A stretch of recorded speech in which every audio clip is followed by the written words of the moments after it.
ஆண்டவராகிய இயேசுவின் விலையேறப்பெற்ற நாமத்தில் உங்கள் அனைவரையும் அன்போடு வாழ்த்துகிறேன். நாம் தொடர்ந்து சிலுவையின் மூலமாய் கிடைத்திருக்கிற ஆசீர்வாதங்களை குறித்து தியானிக்க கர்த்தர் நமக்கு கிருபை தந்து வருகிறார். இன்றைக்கு அதன் வரிசையிலே 15வது நாளாக சிலுவையின் மூலமாக நாம் சோதனைகளை ஜெயிக்கிற பலன் நமக்கு கிடைக்கிறது என்பதை வேதத்தின் அடிப்படையிலே உங்களுக்கு நான் காண்பிக்க விரும்புகிறேன். 1 கொரிந்தியர் 10வது அதிகாரம் 13வது வசனம் சொல்லுகிறது, மனுஷருக்கு நேரிடுகிற சோதனை அல்லாமல் வேறே சோதனை உங்களுக்கு நேரிடவில்லை. தேவன் உண்மை உள்ளவராக இருக்கிறார்.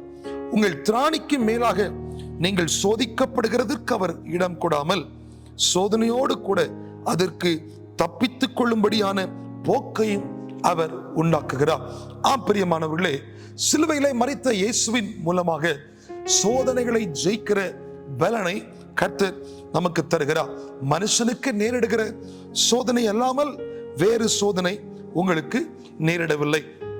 நம்மை தாங்குகிற ஆண்டவர் எப்படிப்பட்டவர் தெரியுமா? அவர் சோதிக்கப்பட்டவர். வனாந்திரத்திலே சத்துருவால் சோதிக்கப்பட்டார். இறுதியிலே கெத்செமனே தோட்டத்திலே அவருடைய வாழ்வுக்குரிய சோதனை கூட வந்தது. இந்த சோதனையிலிருந்தெல்லாம் தேவனாகிய கர்த்தர் இயேசுவை விடுவித்தார். அந்த இயேசு தான் நம்மை பார்த்து சொல்கிறார், நீங்கள் சோதிக்கப்படும் பொழுது அந்த சோதனையிலிருந்து தப்பிச் செல்வதற்கு ஒரு போக்கை அவர் ஏற்படுத்துகிறார். பிரியமானவர்களே, உலகம், மாமிசம், பிசாசு என்று பல சோதனைகள் நமக்கு வருகிறது. உலகத்தின் ஜனங்களால் சோதனை, நம்முடைய மாம்சத்திலிருந்து இச்சைகளால், பாவங்களால் சோதனை, மனிதர்களால் சோதனை, இப்படி பல சூழ்நிலைகள் சோதனைகளாக நம்முடைய வாழ்க்கைக்குள்ளே வந்து கொண்டிருக்கிறது.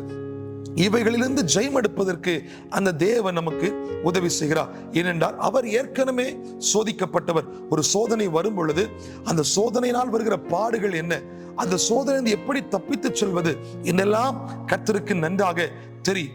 அந்த ஆண்டவர் அனுபவத்திலிருந்து நமக்கு சொல்லுகிறார், சோதனையிலிருந்து தப்பித்து செல்வதற்கு உங்களுக்கு நான் போக்கை ஏற்படுத்துகிறேன். நம்முடைய திராணிக்கு மேலாக ஆண்டவர் ஒரு நாளும் நம்மை சோதிக்க மாட்டார்.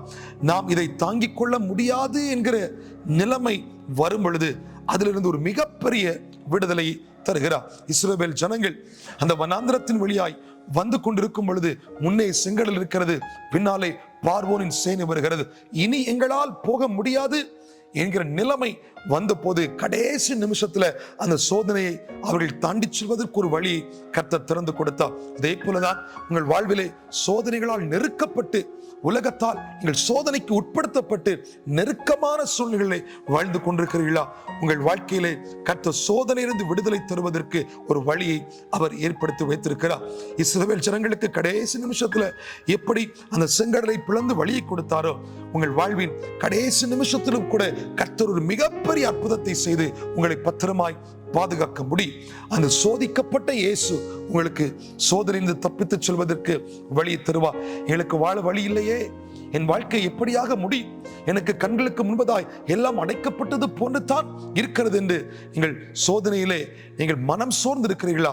கவலைப்படாதிருங்கள். சோதிக்கப்பட்ட இயேசு உங்களுக்கு வழிகளை திறந்து தருவார். சோதிக்கப்பட்ட இயேசு வழியை திறந்து தந்து போக்கை ஏற்படுத்துவார். சோதிக்கப்பட்ட இயேசு உங்களுக்கு அற்புதம் செய்வார். உங்கள் வாழ்வில் எல்லா பகுதிகளிலும் நீங்கள் அற்புதத்தை பெறுவதற்கு அந்த இயேசு உங்களுக்கு துணையாய் இருப்பார். தொடர்ந்து எங்களோடு இணைந்திருங்கள். தொடர்ச்சியாய் கொடுக்கப்படுகிற வார்த்தையின் வழியாய் கர்த்தர் உங்களோடு பேசுவார், உங்களை விடுவிப்பார். God bless you. ஆண்டவர் உங்களை ஆசீர்வதிப்பார்.